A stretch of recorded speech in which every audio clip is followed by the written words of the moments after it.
Welcome to the James and Heather Show. I'm Heather Dawn. And I'm James Guay, and we're here dishing out sex, love, and relationship advice without all the sexual snobbery. That's correct. And today we have a fabulous guest with us. This is Hollister Rand. Hello. So nice to be here today. And we're going to talk with Hollister in just a little moment, but today's topic we're talking about is how to deal with losing someone we love, which this lady is an expert at, and for various different reasons.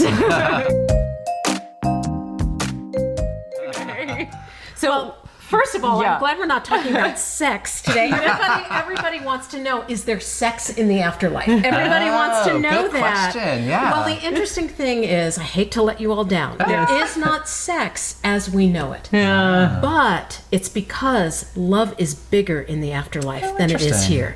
There is nothing separating us there. So there's no need to come together in a very, very specific kind of way. The loss that we experience here can be helped with working with a medium. I work at which the is heart, what she is, by the way. I work at the heart level. So I work at the frequency of love, which means that I don't deal with ghosts, hauntings, or the nasty spirits. I'm the GPS to the good side, the other side. That's a good thing to have, Yes. I imagine. Yes.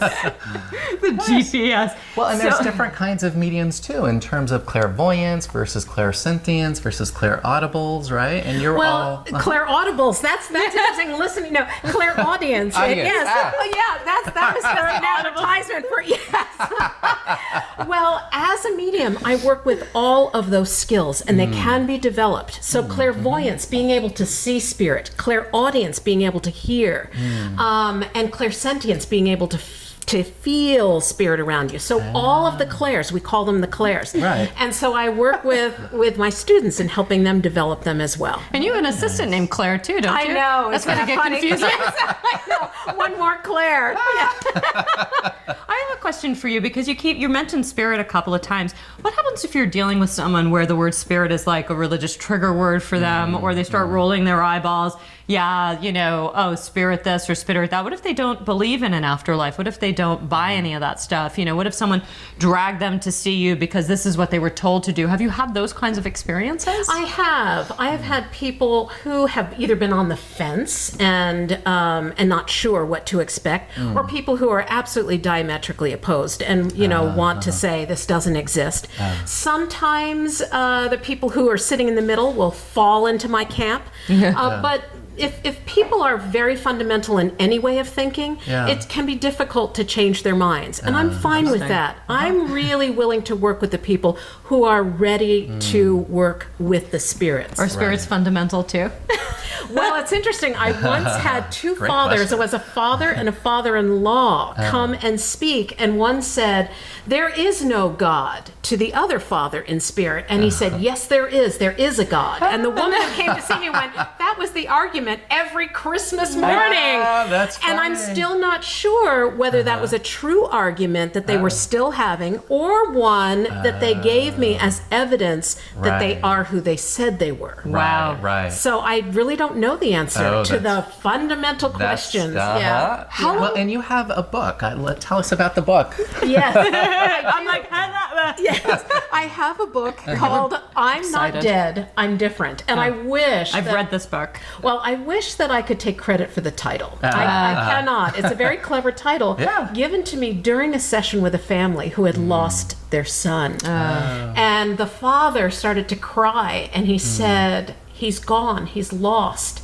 And this young man said in my ear, I'm not dead, I'm different." And I thought that is the perfect name for a book. It is, isn't it? Yes. Man. And this is your second book, or you've had I write a lot for magazines as well, so so This you is your see my first stuff. novel. But this is my first book, and it's nonfiction. I like to say it's fiction, not a novel. Yeah. So these are real stories of real people. I have, and I've read this book twice. You haven't read this book haven't yet, It's a really great book. I've had the pleasure of seeing Hollister live and in action, and you're really mind-blowing, which is why I was like, we have to get her Let's on our do show. it. Yeah. And I did it just like that. Yes, enthusiastically. Totally. Well, I really, really love what I do. And what I do has a lot to do with what you do, James. I mean, if you're agree. dealing with heartbreak and you're dealing with relationships, and Heather, you deal with the body, you know, sort of are being very present. The interesting thing is where you do your work, being in the present moment, that is where the spirits reside, in the eternal present moment. So the only time that we here on this earth plane can connect with them is if we're in that space as well. So that's the space at which I work. So if people are stuck in the past and angry or upset about the past, or they're worried about the future, they don't have access to the love of the spirits in their lives because they're not being present. So that's part of what your workshops do, is to help people to be more present, then I imagine. Absolutely. That's, and in fact, I'm teaching online. People can find out on my website. I'm teaching online. I teach in person. And in the back of the book, there are also some exercises to help people feel more connected, not only with themselves, but their loved ones who passed. Right. So what does it mean to experience the loss of someone you love in terms of your line of work? You know, I know James and I might have different perspectives from you. And so if someone's coming to you, what would that mean when someone's like, oh, I've lost, you know, my wife, my husband, my child, my mother, my father? You know, how do you handle those situations? Well, first of all, I don't like to know who someone has lost. So I like to take people just as they are.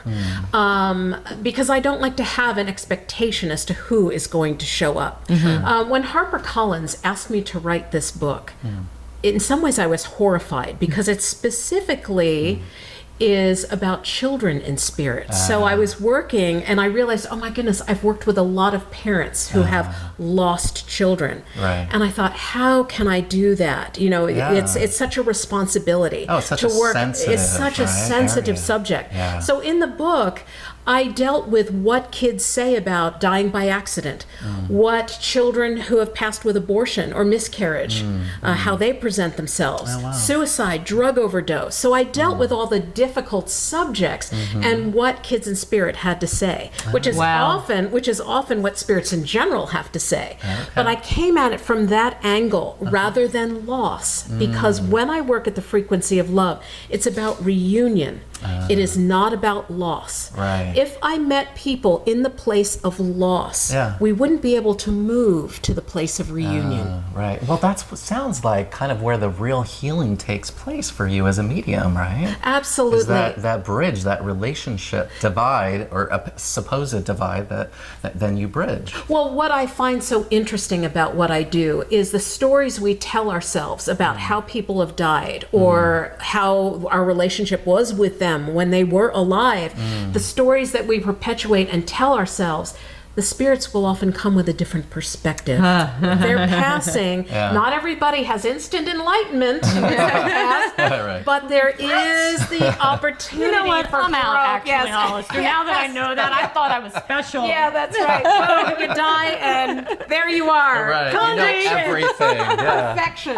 I'm off the hook. But what is interesting is when we pass, we get to see our lives and the effect of our lives on everyone we have loved and everyone we've hurt. Oh, interesting. Yeah. So the person who Oh, passes... that's actually good to know because I've been wounded a few times, so now I know they'll at least have a slight review of that. And that's exactly right. They don't have... There's part of me that feels that way. Yeah, and we talk good. about there's no justice on this earth plane. Well, there is perfect justice because when we pass, you get to experience what you have perpetrated for other people, whether it's good or whether it has been hurtful.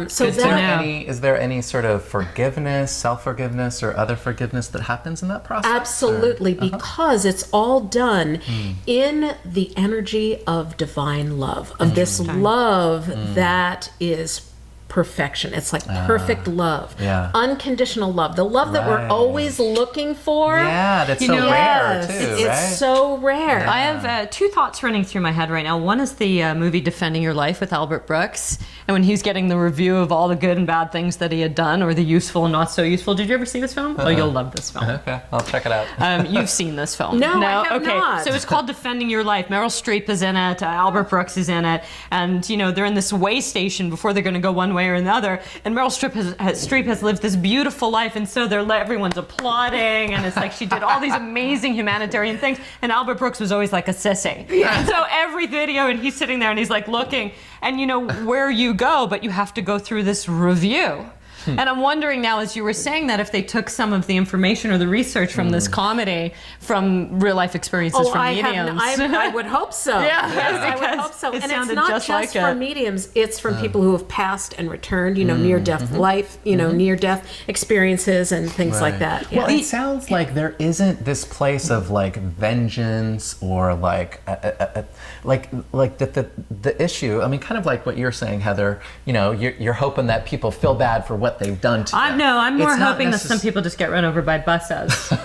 Sorry. Well, I'm just kidding. Remember I said I work at the frequency of love. Yeah. There you go. There are different frequencies in the afterlife. Oh, okay. Okay, so there are places where, you know, it's not always a comfortable place to be. I once spoke with 2 young boys who had been murdered by their father, who then killed himself. Now, as I was speaking with them, the father was not in my space, because I set the energy of divine love where I'm working, and I'm very protected in my work. Now that man can change. Their redemption is always possible, but he wasn't in that place with us that day. Wow. Interesting. Yeah. Okay. You know, the other thing, when you said working in divine love, it reminded me, because, you know, I'm a yoga therapist. I've been doing Reiki healing since I was 19. I remember when a dear friend of mine, who, if he's watching this video, he'll probably remember this too, but his father was passing. And, you know, I hadn't realized that he was that sick. And when I got actually to the hospital, I was like, oh man, he's that sick. And his son flew out, and we were doing all this energy work, and I knew in my head, I knew the exact day he was going to die. I heard it in my head. I knew it, but I also knew what we were going to do for him. I knew we were going to get him out of that hospital. I knew we were going to get him into his home. And I had this moment when he was on his last 12 hours or so, where I came in to do some energy work, because I really am conscious, if I'm around someone who's sort of moving on, I want to make sure that whatever sort of funky stuff you experience, that we don't have to repeat that. And you know, you and I have talked about that type of stuff. And so I was just trying to clear out chakras, and then something out of nowhere, and it's the only time it has ever happened to me. But I'm like doing this energy, my eyes are closed, there's like nobody around me, or I thought there was, and I felt like a hand go on top of my hand, and I opened my eyes and nobody was there, and I heard right up in my ears, if I got up close and whispered, "Thank you so much for helping him." And I got flooded with this sense of love that I have yet to find the right vocabulary for. You understand what I'm talking about. I've never experienced it again. It is the only time, and it freaked me out. I was crying not because I was sad. I was crying because I had never felt that type of love in my entire life, and I've never felt it again since that time. Felt the fullness of the capacity and of love. I think that's what you're talking about when you said divine love. I was blown away. That's exactly what I'm talking about. In fact, when I do this work and people come to my office, I would open the door and they would start to cry when they saw me, and I thought, what is it about me? And I realized it's that love that hits people. And yes, they have lost someone, so yet they're sad, but this was not sadness that I was seeing. It was the force of love that was affecting people. It is not grief. So, and you do have that energy, by the way. I've seen her in workshops, and you walk in. Even now when I'm sitting next to you, I get a little bit sort of lightheaded, and I'm just sort of like, even if I'm upset, I'm kind of not that upset. Like, there is something about your energy just being around you, which is very interesting. Well, you, James, you work with a lot of spirits. What's interesting, I'm sure you don't consider yourself a medium, but you have a lot of spirits around you that I think are not necessarily your own. And when I see that with someone, you're really working with people, and and their spirits are very much whispering in your ear, about healing, because you have the heart of a healer. I've had several moments. He does have the heart of the healer. I've had several moments when it was sort of like I was told to say something, That's what and I was like, oh gosh, I really don't want to say that, but I'm gonna do it. It's like therapists have to be courageous and tell clients things that are difficult to hear sometimes, right? So you know what I'm talking. This is what I'm saying. It's because I will.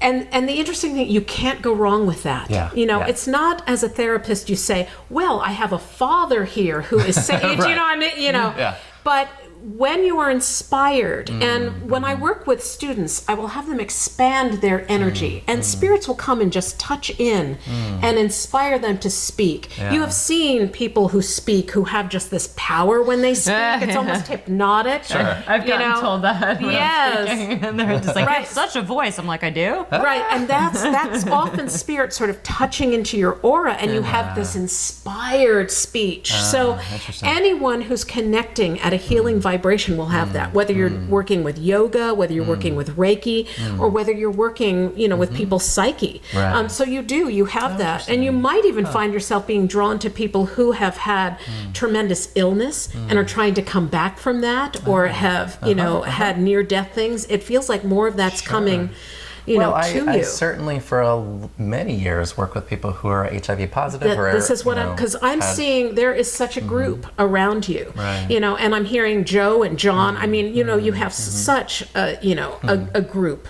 around you. I remember there was one incident. I was early in my career where I was sort of, helping someone transition. He was having wasting syndrome in the hospital. We were having a prayer with a gay affirmative pastor, a minister from the MCC church. And I have a religious background, so I was like, oh gosh, do we really have to do this? This is so traumatizing to me.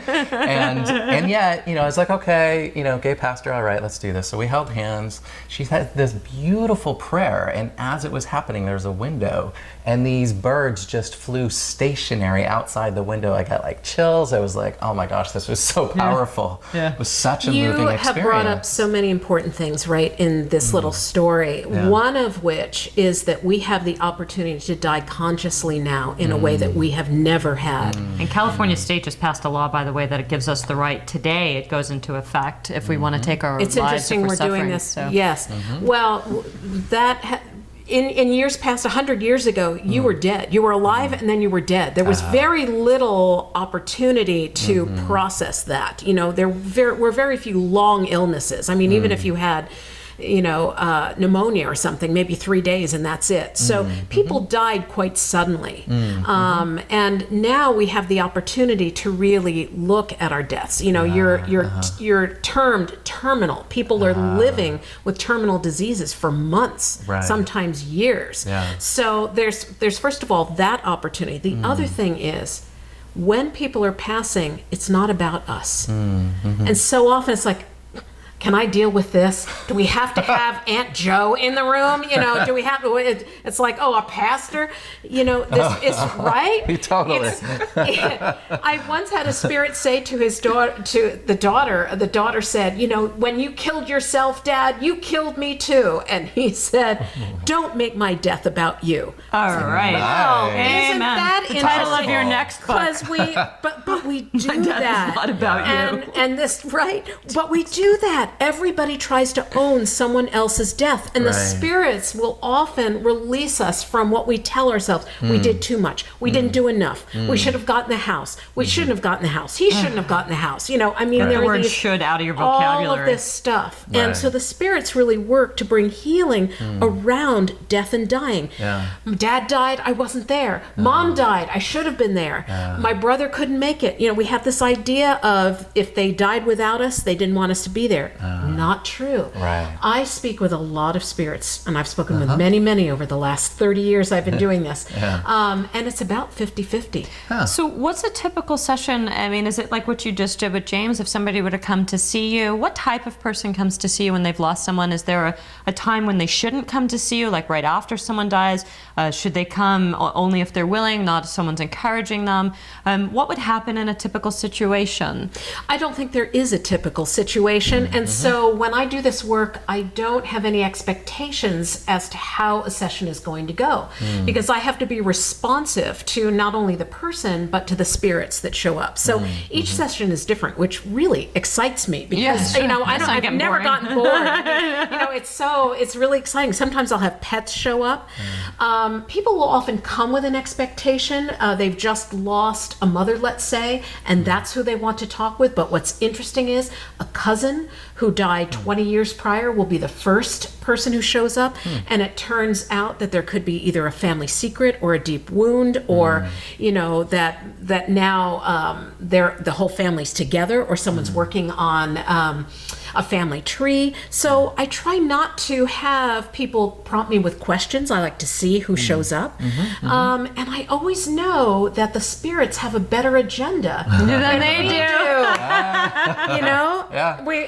So expectation has a lot to do with it, because people will expect a certain person to show up, say a specific kind of thing. Well, I know that this was supposed to happen, or that was supposed to happen. I say, you know what, just leave your expectations at the door and come with anticipation, and we'll see what the spirits have to say. It's very funny, because my dad is completely opposite of me when it comes to this kind of woo-woo stuff, as he likes to call it.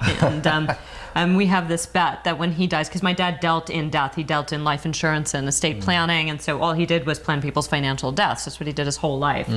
And so, I also deal with wounding and stuff, but on a more spiritual level, ironically, of course. And so, I've been involved with all these kinds of New Age pursuits since I was in high school. And we have this bet, because I said to him, okay, because he's never, when I die, Heather, it's like a weekly topic, and it has been since I'm this big. Right. And so I said to him, yeah, I'm just going to contact you. And he's like, oh, I don't buy that. And I said, well, we're going to make a bet. And so we have a word, and that word is pesto. Okay. So he's made a bet, and so whenever now we talk about this stuff, he'll be like, pesto, Heather, pesto. Yes. And he said it in front of my stepmom, and he said it in front of my mom. I just want you all know, I'm letting everybody, my brother, I'm like, it's pesto, okay? Because I just need to be right at this point. But let me tell you, the way that may happen, because people will come to a medium expecting their code word to come through. And I get a lot of spirits. I get a lot of spirits who show up like this, and they're looking at me. I'm like, okay, so you don't really want to be here, and you don't really believe this. And I'll say, I've got a father figure here. He does not believe in this, and you dragged him here today to talk to you from the other side. Yeah, we told Daddy had to come. And people will have a code he's word. not buying Sometimes, it? Oh my God. yeah, isn't that funny? He's dead, and he's different, and he's not buying it. They still, it's funny, because how much of that is, if I said, your dad is here, he's so enthusiastic to talk with a medium, they go, like, that's not our dad. Here's your check, But here he's showing up just as he always was, like, can this, and it's funny, because I'll watch the spirits, and they'll do something like, can she see if I do this? And they'll move, or they'll make, test it they'll test, it's really kind of funny. It's like a new language, can they see it? How cool. But what may happen with your father is you might be sitting, after he's passed, you're sitting in a restaurant, and the waiter comes up to you and says, today we have a special, it's pesto. Right. That's how it may very well come through. It may not come through a medium. So I would just ask that if you have these words and you have these codes or these ideas of how someone's going to show up for you, allow them to be creative, because the spirits have to use what's available to them at the time. Right. So how would you guide somebody to, now that they've come to you for whatever loss they're wanting to deal with, and maybe you've dealt with it or maybe you haven't. You might have dealt with something different that wasn't on their agenda, from what I'm understanding. So they may come to you with, oh, I wanted to talk with my grandmother, but now you started talking with their dad. Rarely are we disappointed. So in a private session, I can speak to a lot of spirits. When I'm in a large group, let's say 80 to 500 people, it depends on the energy that's in the room. What spirits the spirits kind of choose how that's going to go. And I have spirit bouncers and spirit organizers, who sort of lay all that out. So people can't blame me. Well, you didn't choose me. What? Your mother was going to your mother in spirit was going to tackle every other mother in this room. So we're sure that you got the message. But what I tell people is, listen, because what will happen is I'll speak with one spirit, but there'll be little tidbits that that means something to other people in the room. So the spirits will get through to many more people than I can even speak with. But rarely are we disappointed in a private session. So the spirits aren't in the business of disappointment. Right. They really aren't. In the place of, like, normally if we were dealing with grief or the loss of someone, we're dealing with like the 5 stages of grief. They tell you have to feel, denial and anger and bargaining and grief and acceptance, and they can come in various different stages. Or there was a woman I read that I really liked. She said, face, feel, free, and find. Face it, feel. Like, would you be giving those types of healings or tools, or do you have like different types of tools that are a little less traditional for someone to deal with the grief that they're experiencing? There are some very, very simple tips that I give. In fact, I've done a 5-tip online. Oh, that's great. Teaching I wish thing I had for it. people. Just go on my website, hollisterrand.com. Yeah, and you'll find it. I'm on Learn It Live, and that's the platform that I use. And there are 5 tips. One of them, and the most important one, is gratitude. Now, after we lose someone, the most difficult thing is to be grateful for anything, because it feels like we've lost everything. But one of the biggest problems we have in feeling connected with loved ones in spirit is grievance. Grievance and gratitude. Grievance is a repelling force. It's difficult for the spirits to connect with us. You did this to me, you did that. You died, you shouldn't have died this way. Or if I had been there, it's not just grievance around the person who's passed, it's the grievance. If I hadn't gotten stuck in traffic, or I should have known, how could I have not known as a mother that you were suffering like that and you might take your life? I mean, any place where there is grievance, we are shutting out the possibility of connecting with the spirits. Right. So shifting that into gratitude. Now, it's not gratitude about the loss. It's not gratitude. It can be gratitude very simply, like, I am grateful for this card that I got. Someone was thinking about the loss of my son. I'm grateful for that. I am grateful for this voicemail where I can hear his voice. Whatever we can be great, it doesn't matter what it is. I'm grateful I have hot water. And if you've traveled the world, believe me, that's no small feat. That's no 10 small fingers. thing. That's right. Yeah, it doesn't matter what you start with, because if you're in gratitude for anything, you're not in grievance. And gratitude opens the doorway for spirit to connect with us. Great. Interesting. Absolutely so being great. present, being grateful, sort of feeling the love and the connection, and recognizing that it goes beyond just the physical plane. And being quiet. That's another tip. One of the most difficult things in general is to be quiet in this world. But after we've lost someone, there's this idea of staying busy. We got to keep her busy. And then all of a sudden everybody's gone. Right. And it's just you. Then what do you do? Tough stuff. Yes. I'll tell you, as I'm listening to this, because I know we're talking about how to handle and different ways of dealing with love lost, and as it pertains to someone dying, but having dealt with breakups more times than I would really prefer, because my love life seems to be a little bit broken, I would say that one of the things when people ask me, like, what are you looking for? And I was like, I don't want to break up with anybody anymore. Because as I'm listening to this and I'm thinking about the fact every time I have to break up with somebody that I really love, I go through these stages of grief, the grievances, the this, the that, and it feels exactly as if I had lost someone. And I've experienced lots of death. I mean, as a kid, at least 5-6 people in a row. And so it is a very similar feeling.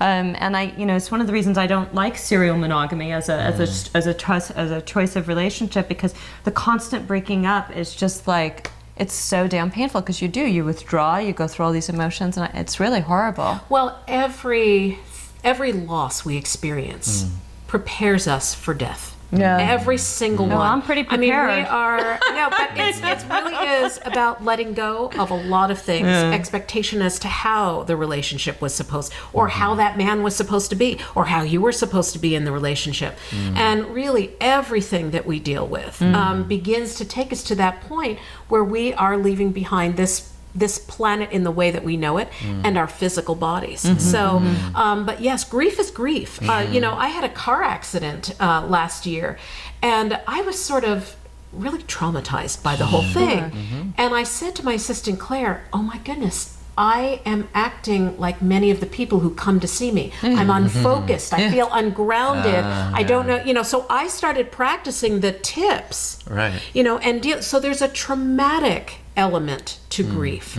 Dealing with trauma and that missing piece, that is something that I really want to start, working with as a medium, and working with the spirits, how do we dial down and how do we release the trauma? Because death can sometimes be tremendously traumatic. Sure. Parents finding their children dead, seeing someone die in front of you. I mean, there's trauma there. Right. And the spirits do not want us to be traumatized. They're willing to take that back. And I've had spirits say, I'm going to take that back. You don't have to, because that's where legacies are born, good or bad, the things that live on from generation to generation. And the spirits want to be done with that. Right. And so that goes with you too. These are legacies, you're creating your own legacy, one after another after another. Yeah. Well, and it also sounds like the idea of sort of the Buddhist principle of permanence, that's Yes, sort of what leads absolutely. to our own suffering, is this expectation or a human desire to want things to be stable, same, permanent, secured, and that reality life isn't like that. And so fighting against it creates a lot of suffering, right? Exactly. And that's why I say, the expectation, leaving that at the door, how things are supposed to be, how people were supposed to act. And the spirits are always helping us write a different ending to our story, because there isn't an ending. We just look at everything as being an ending. I just want to comment on something you said for a second, which is just a little segue, because one of the things that drives me batshit crazy, yes, batshit crazy, Do tell us, Heather. is when somebody who's like in the spiritual community, and I'm sure you've dated people in the spiritual community. I try to avoid it. Yes, I know. I'm telling you. I'd like suit and tie. Great. I know. It's so true, though. But, they're all just like, when you're like trying to get commitments out of them, they sort of lock into this Buddhist sense of, but why go through the traditional marriage? Why, when we can just be Zen and be here and have a higher love? And I'm all like, get away from me.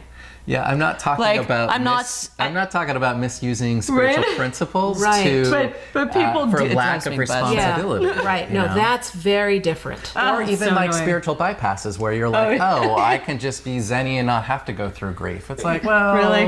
No, the spirits always discuss personal accountability and personal responsibility. It is huge. Yeah. So I will have mothers showing up for daughters, and I'll hear like a critical voice in my ear, and I'll say to the woman sitting across from me, your mother had a very critical voice. I can hear it. She said, yes. I said, boy, she couldn't say one nice thing to you. And the woman saying, no, she couldn't. And then I will hear like a rewound tape in my ear, and the mother will be rewinding all of these hurtful words and just, and saying, this came Closure. from my own pain. This came from my own fear that you wouldn't have a good life if you didn't live a certain way. I mean, and then getting to the nitty gritty, and everyone taking responsibility for what is theirs, and mothers taking back what is no longer the responsibility of their children. I mean, that for me, that's what's really exciting. So there's no spiritual bypass. Oh yeah, and it sounds very similar to what therapists do with like.